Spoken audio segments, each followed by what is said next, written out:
B602 flat case. जानोगे नहीं तो मानोगे कैसे। मालती नाम की औरत दिल्ली के शहर गाजियाबाद में रहती थी अपने बच्चों के साथ। वो हाल ही में सिंगल पेरेंट हो गई थी और हर हाल में अपने बच्चों को एक अच्छी जिंदगी देना चाहती थी।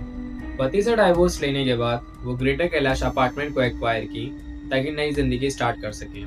एक रात अपार्टमेंट में ऑफिस का काम कर रही थी। रात के 11 बज चुके थे। मेड डॉली और बच्चे भी सो चुके थे। हल्की सी रोशनी आ रही थी, मानो फ्रिज का डोर खुला हुआ हो।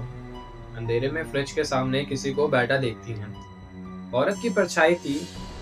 एक उन्हें लगा कि ये डॉली होंगी। धीरे से ये बोलती हैं कि डॉली, ये तुम हो।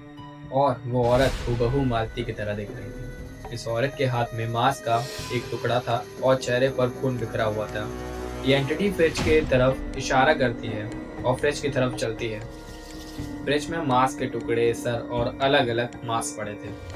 मालती चिल्लाती है और सपने से उठ जाती है। बट ये सपना पूरा रियल लग रहा था। उसी समय विंडो पर पीटने की आवाज आती है और सामने मिरर पर मालती अपने आप को खड़ा हुआ देखती है।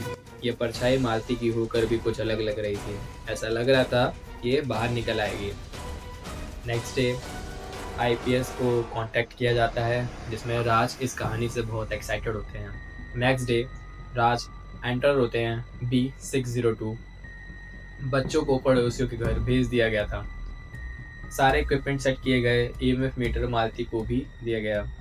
खिड़की के दरवाजे, खिड़की सब बंद किए गए। राज को एक ठंडी हवा महसूस होने लगी। जैसे जैसे समय बीत रहा था, राज को ये ठंडी हवा बहुत ज़्यादा ही ठंडी लगने लग रही थी। एक रूम से जहाँ राज जा रहे थे, वहाँ से हंसने की आवाज़ आने लगी, लेकिन मालती को उस समय कुछ सुनाई नहीं दिया। यहाँ राज मालती को बताते हैं कि बेड के सामने मिरर नहीं होना चाहिए। तभी कमरे का दरवाज़ा बजने लगता है, लेकिन दरवाजे पर कोई नहीं था। धीरे धीरे कमरे पर अंधेरा छाता रहा, लेकिन वहाँ कोई नहीं था। इस टाइम इतना अंधेरा था कि राज को मालती भी नहीं दिख रही थी। राज ने लाइटर जलाया और एक समय बाद एक परछाई दिखी। ये परछाई एक आदमी की थी जो कि मुस्कुरा रही थी और बोली, तुम्हें यहाँ नहीं आना चाहिए था। राज को कुछ समझ नहीं आया और उसका सर भी बहुत तेज दुखने लगा और अंधेरा बढ़ता जा रहा था। फिर एक आवाज आई, निकल जाओ यहाँ से। और छोटे बच्चे की चीख से कमरा गूंज उठता है। राज को बहुत डर लग रहा था और वो कुछ समझ नहीं पा रहा था, कुछ कह भी नहीं पा रहा था।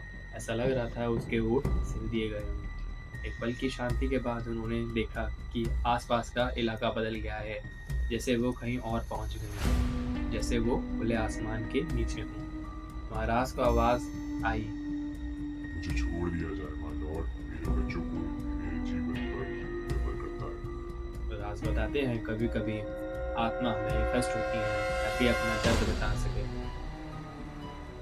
पानी का छिड़काव हुआ और सुबह 7:30 बज चुके थे। राज मालती से पूछते हैं उन्हें क्या हुआ था। मालती बताती हैं वो बेहोश हो गए थे। राज बताते हैं कि 1900 के दशक में यहाँ एक घर हुआ करता था। उस समय ये घर एक बाप बेटे का था।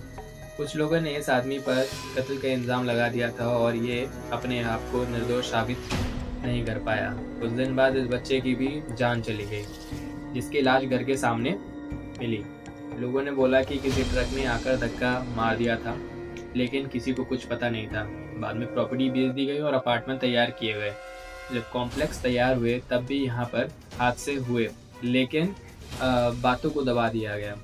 राज बताते हैं ये आत्मा को शांति नहीं मिली है और वो आज भी यहीं भटक रहे हैं। ये आत्मा के लिए उन्हें क्लिनजिंग रिचुअल का सहारा लेना पड़ा। अगले कुछ दिन तक यही चलता रहा, जिससे धीरे धीरे सब कुछ शांत हो पाया।